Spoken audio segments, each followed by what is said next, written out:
Hi, everybody. Thanks for coming again to another of our Career Fusion partner webinars. Career Fusion is networking that works. We offer many opportunities. We offer clinicians a chance to ramp up their clinical practice, build skills to allow clinicians to move into other industries or other aspects of the dental industry, and more importantly, we provide networking that really allows you to continue your forward movement. Our membership is year-long. That means you don't just come for our Career Fusion networking event in January. You have an opportunity to tap into Beth Thompson, to me, Shirley Gutkowski, and any of the other members, corporate partners, clinicians, industry people all year long. Everybody is there to help you and to move forward so that you can achieve the goals that you're looking to achieve. We have a number of Career Fusion partners as usual. This 2013 year we have Clear and American Eagle, Crosstex, Colteen, Perio Protect, Voco, Orogenic, Smile Reminder, and today's webinar is featuring Crest Oral-B. Our corporate partners are looking for different things from the members. They are looking either to find employees, they're looking to train the trainers, they're looking to increase their market opportunities, they're looking for people to write articles, they're looking for booth support, they're looking for a variety of things, and they're looking for some things that may not even be visible to them yet until they meet you. It's not just for dental hygienists. This could be a dental hygienist, I suppose, but he is a dentist, and we've had a few dentists already come through Career Fusion, and they are looking for ways to have more job satisfaction too. If you can't imagine practicing dentistry right now, it's really hard to do this drilling and filling and chasing decay and chasing perio and all that kind of stuff, and dentists do get kind of burned out and frustrated too with the clinical practice of dentistry. My name is Shirley Gutkowski. I've been a Career Fusion coach since 2008, and our ACE production team today consists of Jody Heimbach and Sandra Berger, who have both been to Career Fusion for, I don't know, probably 4 or 5 times, and they get something out of it every single time. Our Career Fusion partner webinar is called Extreme Makeover-Toothpaste Edition, and it is featuring Roy Bernardo, our first-year member, and she is going to us about right? But you will find out that it is more than what you could have ever imagined, and it has a place in our dental hygiene armamentarium. I'd like to also remind you that you can please type in your questions as we go through into the little question box, and we will answer all of the questions at the end. So please feel free to go ahead and do that. If you're having an issue or problem, we'll just type back to you personally, but in the meantime, we will just gather your questions and answer them at the end. So I am going to switch over now and give the controls over to Lori Bernardo, who has been a Career Fusion member since January, or was it November probably? And if you'll just take the screen, there you go. Welcome, Lori. Thank you very much, Shirley. Thank you. And I want to thank everybody for tuning in with us tonight, especially if you're on the East Coast, because it is a little bit after 9 o'clock here, and if you're anything like me, you're probably getting dangerously close to your bedtime. So I'm going to do my very best to try to keep this light, fun, and exciting, and hopefully provide some really good information for you. So I want to tell you something about myself. I've been a hygienist for a very long time. It's coming on almost 30 years this June. And if you had told me a year ago that I would be doing a webinar on toothpaste, of all things, I would think that you were clearly out of your mind. I have never been excited about toothpaste. I'm sorry, but toothpaste to me is just not one of those things that really float my boat. I come from a time when the only active ingredient in toothpaste that really mattered was sodium fluoride. It was the only thing that was widely available. And over the years, I've seen all kinds of formulations come and go and never really saw a major difference in them.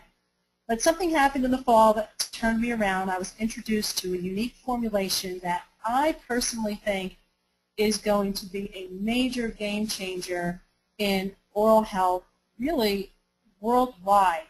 It's that impressive to me. So I want to share with you what I learned about this and my experience with it, and hopefully we all get something from this.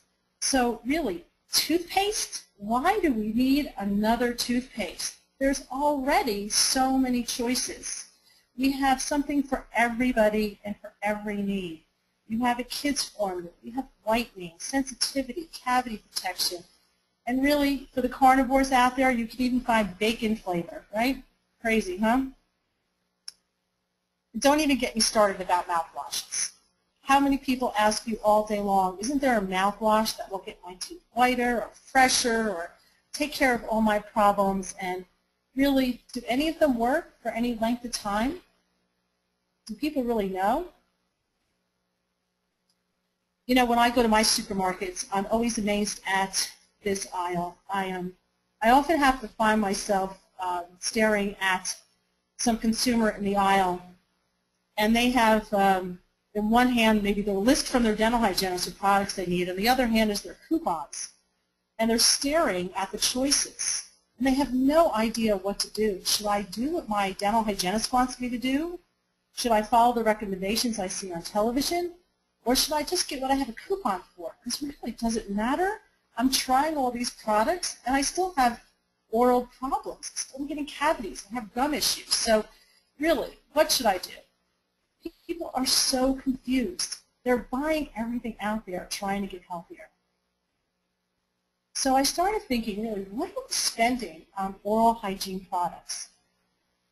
So I did a little research, and what I found is that in our country, every year, we spend approximately $1.6 billion on toothpaste, $1.23 billion on toothbrushes of all types, and about $600 million on mouth risks.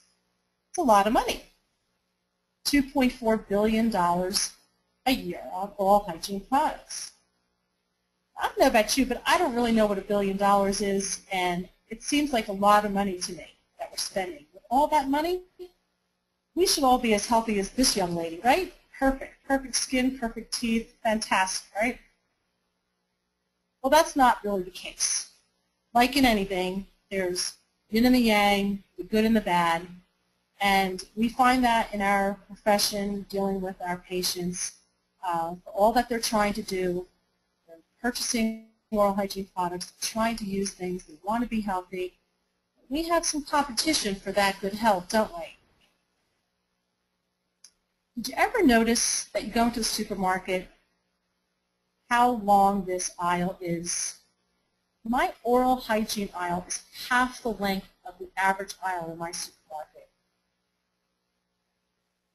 In my supermarket, this soda aisle is one entire length. On one side, it's all carbonated beverages. On the other side, it's your non-carbonated beverages, your Snapples, your iced teas, your lemonades, Monster energy drinks, all of those things that are really acidic and very bad. Let's not forget the chip aisle, another full length of an aisle of nothing but empty calories and carbohydrates. And there's the candy aisle. All you can eat, right? Again, well, in all fairness, the candy aisle in my supermarket shares itself with the cookies. So what are we spending on this stuff? Remember, we spend $2.4 billion on oral hygiene products. In this country alone, we're spending $73 billion on soft drinks. $15 billion on candy, and $7.1 billion just on chips alone. It's $95 billion annually on just a small portion of the junk food that's out there. Can't even imagine if we added things like beer, and wine, and other junk foods that are out there, what this number would be. Okay, so now really, what's $1 billion? What is that really in our world? How does that stack up? What we're looking at here is, I was curious, if we're spending all that on junk food, what does it cost to put a man in space? I found out that NASA's national budget, their annual budget over the last 50 years was roughly $9.9 billion. Really? We could put a man on the moon, build a space station, land the rover on Mars for $9.9 billion a year? And we're spending how much on junk food? $95 billion? Does anybody see a problem with this? I certainly do. What are we spending on dental care? A paltry $95 billion a year in dental care. We hear all the time about patients saying that they cannot afford dental treatment. Could you imagine if they just cut their soda and candy consumption down by a quarter? How much better their care would be? You know, back when I first started working as a hygienist in the 80s, I remember thinking and treating a whole population of young people that had made it through their teens and into their college years who had never had a cavity. And as a child of the 50s and 60s, you know, where pretty much everybody I knew had a cavity before they turned 5, I thought, wow, this is so exciting to be part of a profession that has finally beat this cavity thing. We really got it figured out. Preventive dentistry rocks. And then years went past, and I started seeing more and more young people getting cavities, and the adults more frequently. And I'd wondered to myself, is this just my observation? Is there a national issue with this? So when I did my research for this webinar, I found that my observations were exactly right. We had actually seen caries, incidence of caries drop from the early 70s to the mid-90s.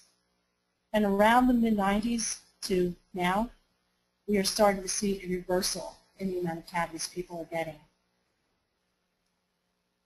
So I came across this statement from the American Dental Association, breaking down barriers to oral health for all Americans and the role of finance, and it was quite an eye-opener.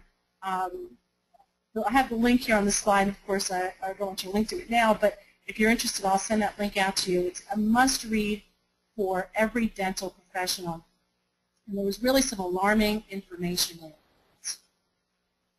In our country today, the population of people receiving regular dental care was actually at an all-time high of 40.8% back in 2007, or a total of 240 million visits. As of 2009, that number had dropped to a little over 38% of the population. Now, it doesn't seem like much, 226 million times 240 million. But that's 14 million less visits per year. But what should really alarm you is that in a time when we are should be so educated on the value of this and have access to care so universal, that we're seeing a trend that is going down. And the amount of visits per capita are going down. In 1997, the average figure was 2.07 visits per year. So that tells me people were taking advantage of their insurance, or maybe just being mindful of coming to the dentist twice a year for their annual visits.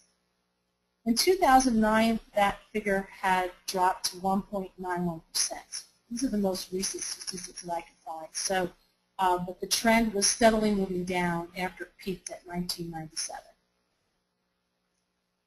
So is it any wonder patients still present with multiple risk factors? They come in with gingivitis, caries, tooth sensitivity, dry mouth. You know, who doesn't have a medication? Patients over the age of 40 are all walking with dry mouth.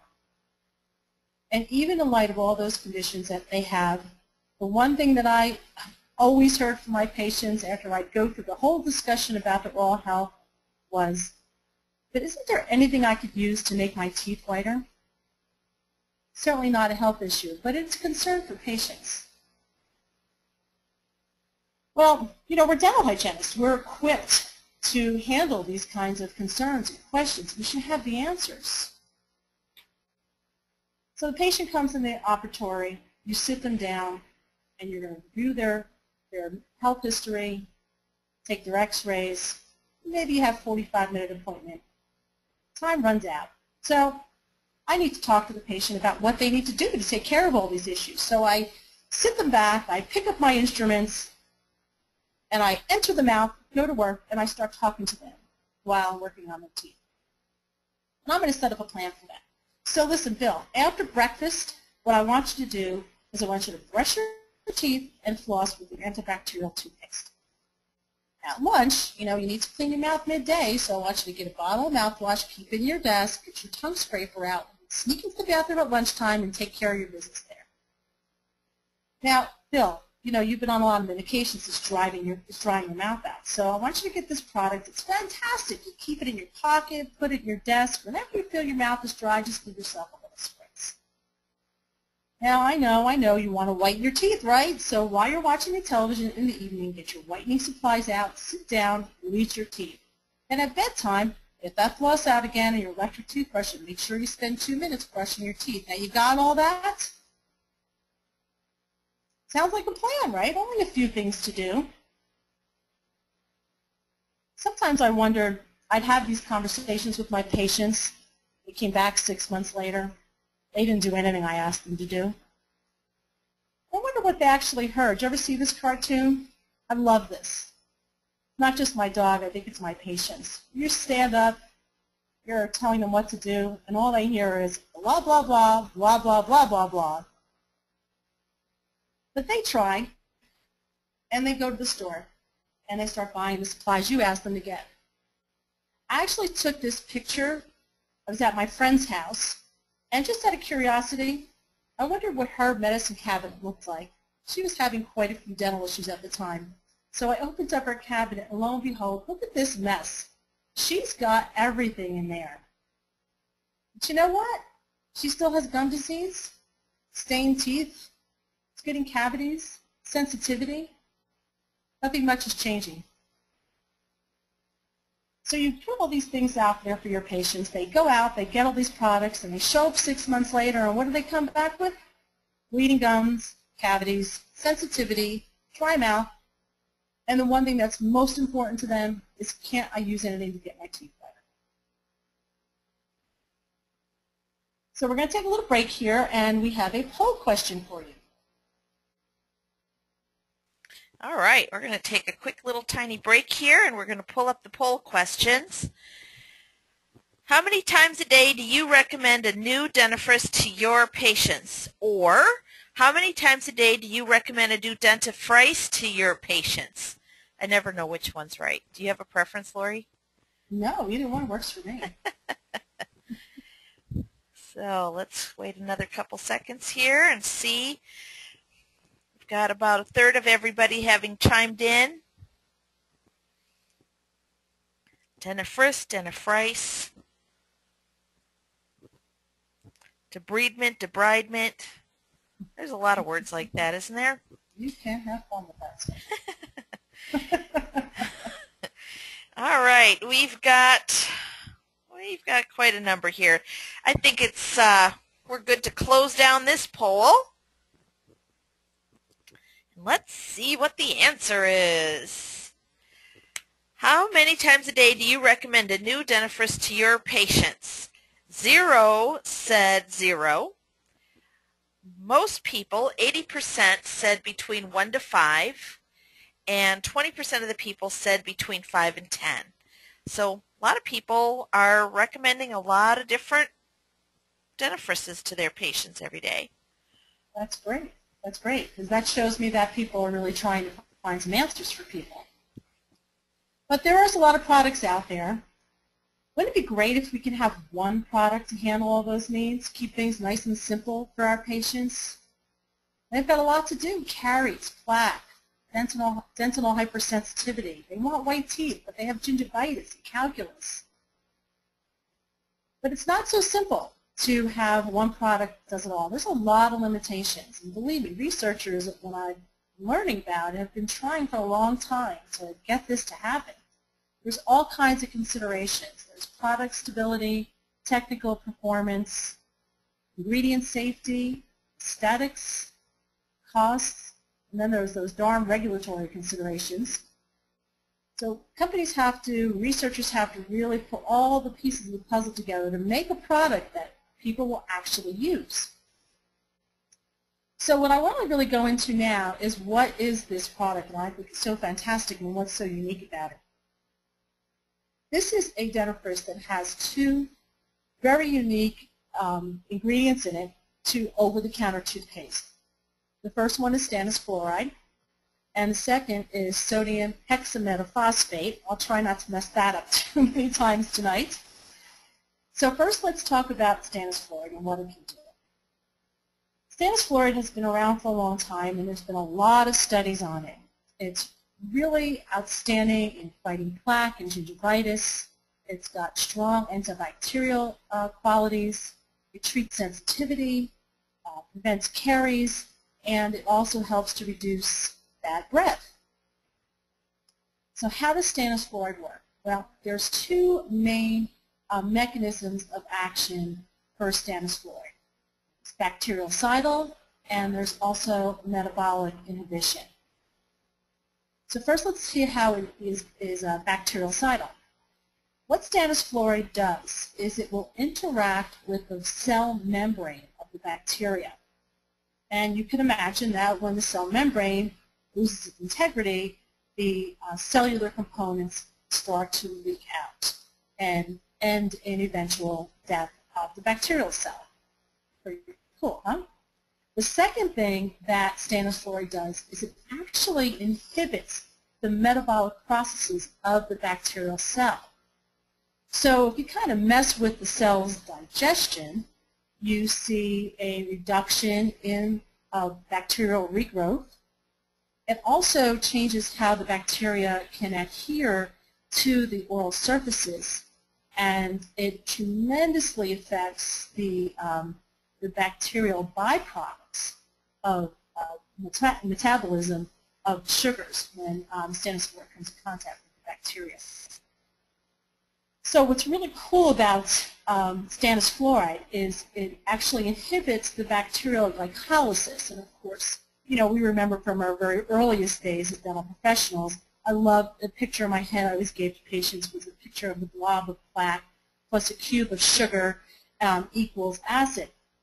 Well, if you interfere with the bacterial cell's ability to digest the acids, it cannot produce the acids. So we see a combination of effects here. The bacterial cells cannot adhere to the oral surfaces very well. They can't digest the sugar, and we see a reduction in the amount of acids. Now, really cool thing about stannous fluoride, which I always really loved, was that it lasts for a very long time. What researchers have seen repeatedly is that stannous fluoride remains active in the mouth after a 1-minute application for well up to 12 hours. And one of the markers that they use for stannous fluoride is the presence of tin. When they introduce stannous fluoride into the environment, they can measure it up to 12 hours later, and typically we will see enough stannous fluoride present still in the mouth to sufficiently continue to inhibit the metabolic processes of the bacterial cell. So really, how many times a day do most people brush their teeth? Twice, right?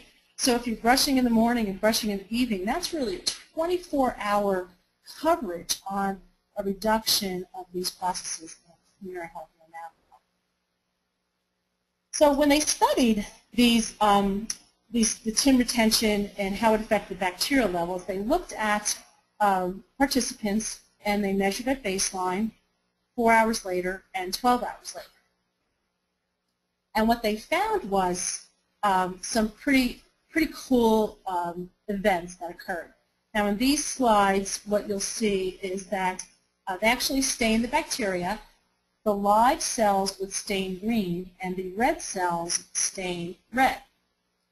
So in the beginning, when they first introduced it, you'll see that the slide is mostly green, a little bit of dead cells in there, but mostly it's green. 4 hours later, when they go back to evaluate the situation, they find that 90% of the bacterial cells are dead. And the really super cool thing about stannous fluoride is 12 hours later, not only has the regrowth not occurred, but now 99% of the cells are dead. So what that tells us is that it not only kills the bacterial cells, but it prevents them from regrowing, and that continues for a really long period of time in the animal. So now how does this stack up against sodium fluoride? Of course, sodium fluoride is the most common fluoride that we're using in over-the-counter dentifrices today, and have for a long time. So when you look at stannous fluoride in the blue, and sodium fluoride in the blue and stannous fluoride in the yellow, you'll see that when they measure the plaque regrowth from baseline and out 15 and 45 minutes, it's about half of regrowth compared to the sodium fluoride control. We also have to look at what it does to acid. And the acid reduction over a sustained period of time is really quite impressive too.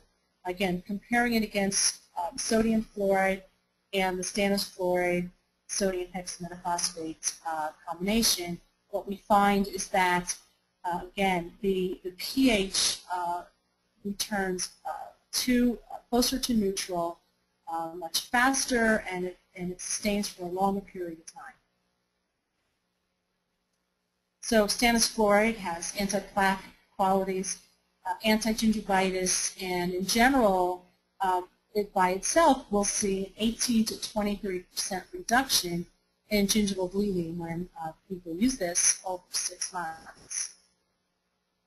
It also has very good anti-caries, and the caries, the prevention of caries works very different from sodium fluoride. It's really a two-step situation. The first is a chemical interaction of the insoluble precipitates, and they basically, these minerals will occlude the tubules and really create a physical barrier into the tooth. The second way that stannous fluoride prevents caries is it is extremely effective in reducing the Streptococcus mutans, which, as you know, are very instrumental in initiating decay on the smooth surfaces. Dental hypersensitivity is a big issue for a lot of people. 40 million people reportedly deal with this. And although it's not going to, be the end of the world for them, it is a discomfort. And so people are looking for treatment of it so that they can enjoy their life and not have issues when they eat or drink. So again, stannous fluoride has long been proven to prevent and control sensitivity. And again, I know we've seen these pictures over and over again, but it's so simple. That's basically how stannous fluoride works. The minerals will enter into the tubules and occlude them and just really create a barrier for your temperature issues. And they've studied exclusively, this is one study in particular that shows how stannous fluoride controls sensitivity next to the control, and over a period of time, the patient will see less and less sensitivity as time goes by. So, anybody ever walk up to you? I love when my patients will come up to me and they'd say, they'd breathe on me and they'd say, "Does my breath smell?" You know, there's never really a great answer for that. Right?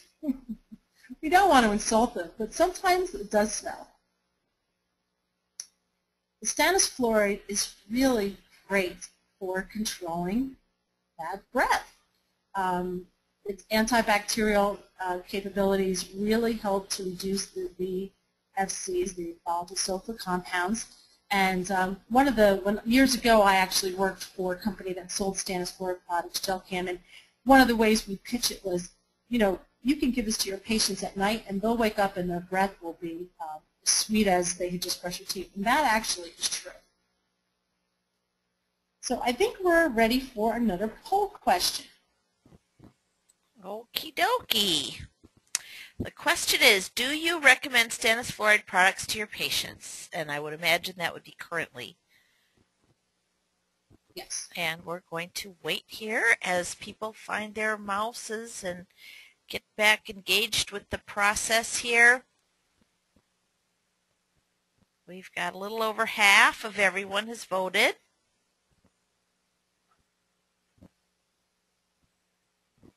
This is how we see if they've woken up now, right? That's right. Wake up, everybody. No, I can tell. You know, I get a little notification if people are off of the screen, so I know exactly who's paying attention and who isn't. All right, so let's see. We're going to close the poll and see if people are recommending stannous fluoride. Do you recommend stannous fluoride to your patients? 82% said yes. I'm shocked. Awesome. I am too. That's fantastic. All right, well, I don't know, now this question almost seems moot, but really, if this stuff is so great, why don't we use it all the time? Now, Right. Of course, I can't have a conversation with you folks out there, but my guess is that you might recommend it. A lot of people might recommend it, but I bet you don't recommend it for every patient. That would be my guess. But we can have a discussion about that at the end. Why don't we use stannous fluoride in absolutely everything, right? It's so great. It does so many things. Well, it's really hard to put stannous fluoride in a product that would sit on a shelf, an over-the-counter product, and have any decent shelf life and have things that people want to use. The first problem is that stannous fluoride is very unstable in water. And really, water is a chief component in a lot of products. So, you know, how do we create a product without water? Well, they use glycerin and some things, but, you know, they have them. It's not awful. But the second thing is that stannous fluoride, as great as it is, can often stain the teeth, as I guess many of you probably already know this. But again, really doesn't matter how great something is. If this is the result they're going to get and they have healthy gums and not cavities, they're not going to want to use it. And last, the taste. You know, it's really hard to mask the taste of stannous fluoride. It has a very astringent taste. And, you know, I have found over the years that I've always used stannous fluoride. I've had very poor compliance with it because of all these issues. So I rarely had a patient who actually used it on a regular basis. So what have we tried? A lot of people are familiar with products like Gelcam, water-free formulas, where they make a rinse that you actually use a concentrate, you add it to the water right before you use it, and so it has all those benefits, and you can rinse with it. And when it's fresh in the water, it's still stable and active. You know, great product, but you know, now again, I have to ask the patient to unscrew the cap, mix it up, rinse with it, rinse the cup and clean the cup after you're done. It's a lot of steps. Compliance is, you know, the gels, the glycerin-based formulas. They're abrasive-free. Sometimes they use chemical stabilizers and chelons. And again, they work really great. And just a little anecdotal story I really only have one patient that I treated over the years that used stannous fluoride twice a day, every day, for the last 10 years. And Marilyn was a patient that I saw up until the time I started treating her. She was coming into my office and getting 2 or 3 cavities every year. And she was quite a snacker, and I always thought that was it. But, she had a lot of sensitivity, so I thought, she needed protection on both ends. So I recommended that she use the stannous fluoride product, and she did twice a day, every day for years. And since she started doing that regimen, she has not had a cavity in well over 10 years. So, really remarkable change in the health of her mouth. So we have these great products. Why aren't we using them? Well, they're out there, but they're not being used widely because suboptimal aesthetics, poor consumer appeal, and really at the end of the day, for a company to market a product and put it out there for clients to easily get, if it has poor market penetration, the bottom line, it's not going to be profitable. You're not really going to see a wide selection of things of this nature. So, you can go look into the supermarket yourself and not really find too many over-the-counter stannous fluoride products available. So, researchers set out to find a way to use this product, to use stannous fluoride in a way, in a formulation that people will actually want to use and see success with. So what they found was if they took stannous fluoride and they mixed it with something called sodium hexametaphosphate, they would get a dentifrice that would really overcome all the challenges that stannous fluoride has, yet bring in all the benefits. So let's look at how that happens. So one of the first things they looked at when they created this formulation is they compared the effectiveness of this stabilized stannous fluoride and the sodium hexametaphosphate with people who had commonly used triclosan-based toothpaste to treat gingivitis, which of course, as you know, is what we most commonly are using in our gum control, plaque control toothpaste. So they took 91 subjects and they had them use a triclosan toothpaste for 6 months. At the end of the 6 months, they had 50 people actually saw improvement in their gingivitis, and 41 were unresponsive to the treatment. So then they took those 41 subjects and they gave them the new combination dentifrice and asked them to use it for 6 months. At the end of that time, they found that the level of gingivitis was 54% less and 55% less bleeding. The other great thing that sodium hexametaphosphate does is it's really terrific at inhibiting calculus formation and removing extrinsic stain and even preventing stain as well. And let me just step back for a second.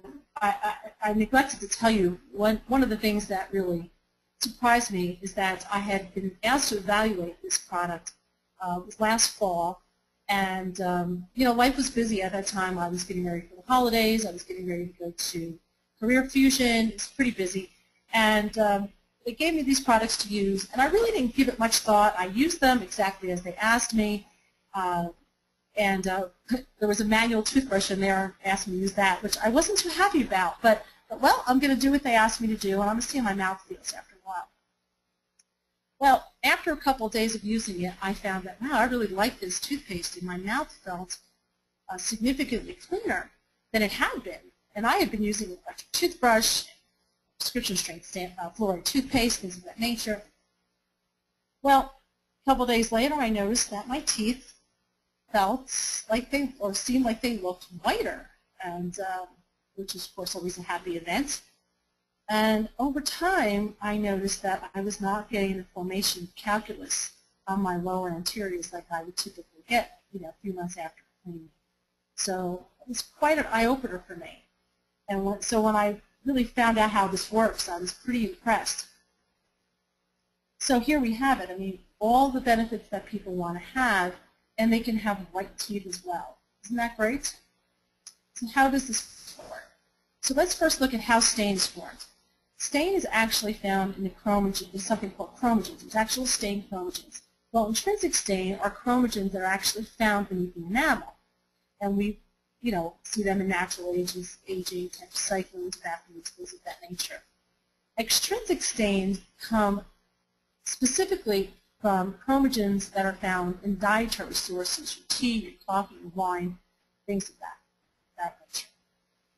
And as you know, we've treated them differently. The intrinsic stain best with your peroxide-based delivery system. And for extrinsic stain, well, we've tried all kinds of things, peroxide, abrasives, which have had limited success.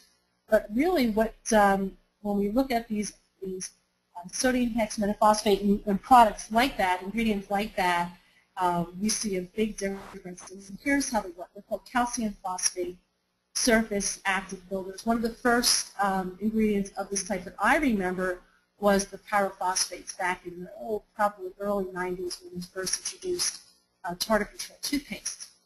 And basically how these work is they basically will go into the tooth, into the pellicle, and pull the stain out and replace it with itself. So let's see how that looks.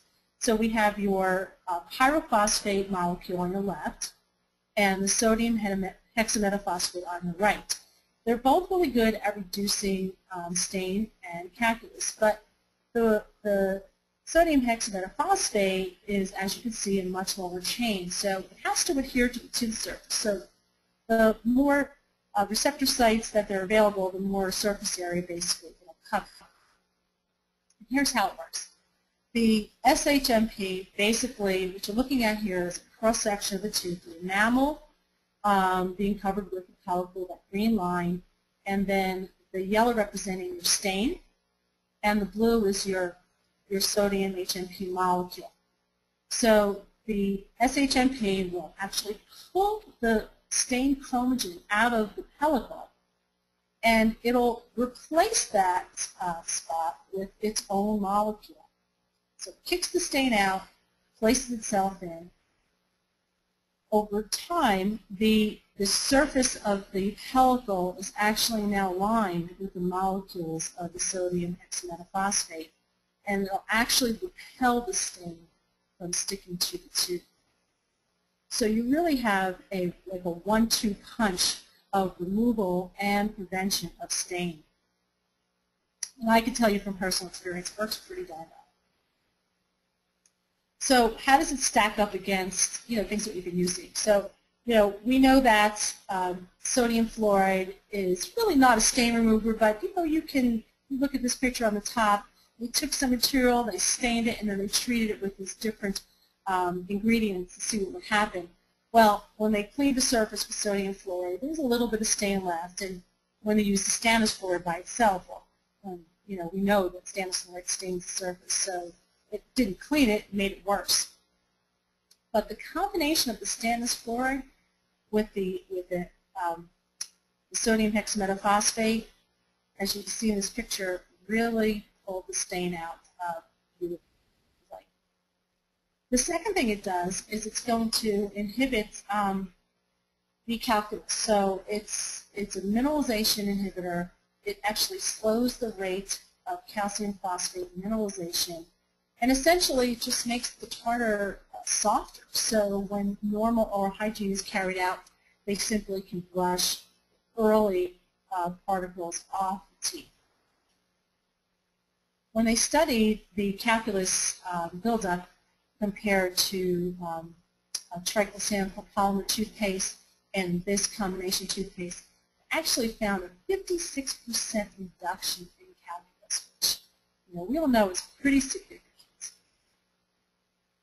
So basically, in conclusion, there's so many obstacles to improved oral health. There's that dietary consideration. Access to care, the population of people getting less care these days. Financial. Everybody's complaining about money these days, right? And just general confusion. What should I do? What would be the solution if we had an all-in-one product that was over the counter so that it could be accessible to everyone, whether they're getting regular dental care and they're seeing their dental hygienist or dentist or not, that they can have access to something that would treat all of the issues.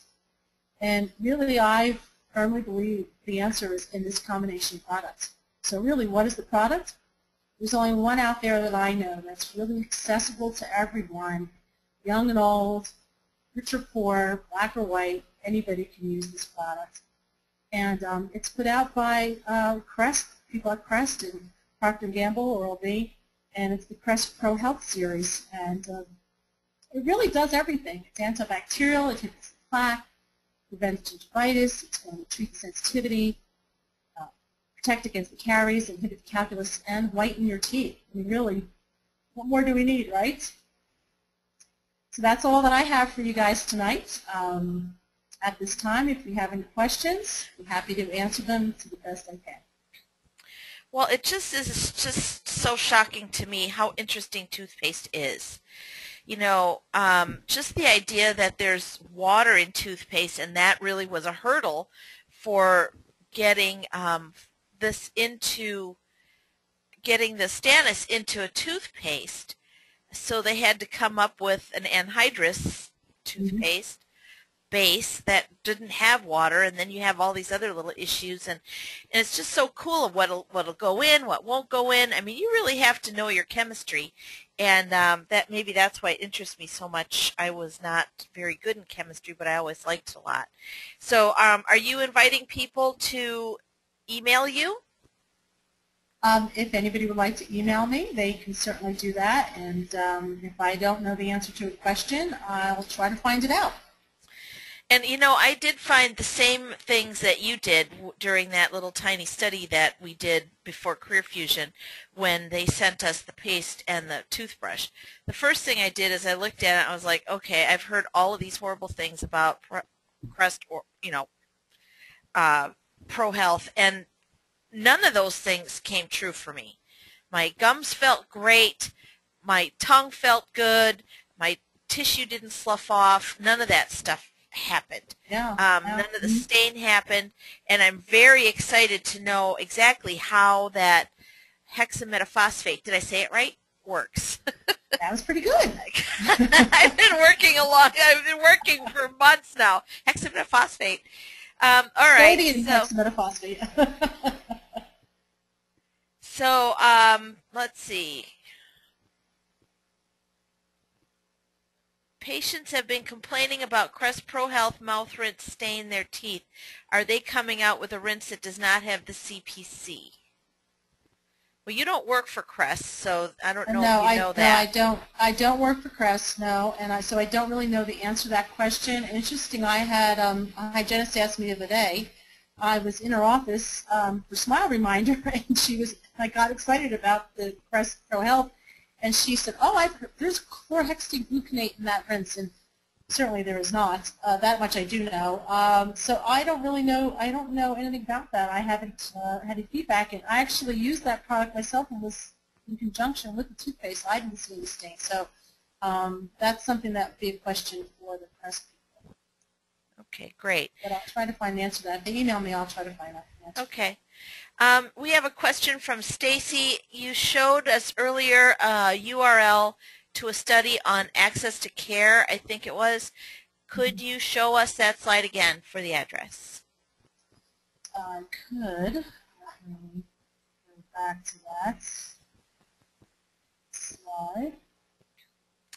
We are recording this webinar, and it will be up on our website as soon as somebody spanks my brother and gets him going on fixing some of the issues that we have with getting videos up there. I had been putting the videos up on YouTube, and I will put it there temporarily until we can get it up on our website. So I will send you the link to that. I have everyone's email address, so you should be getting an email from me pretty soon, and we will share that with you. Stacy, Okay. to answer your question, you know what? What I do know is that link is extremely long. If you just shoot me out an email real fast, I'll send you the link to that email. To that, I'll just put the link in an email to you.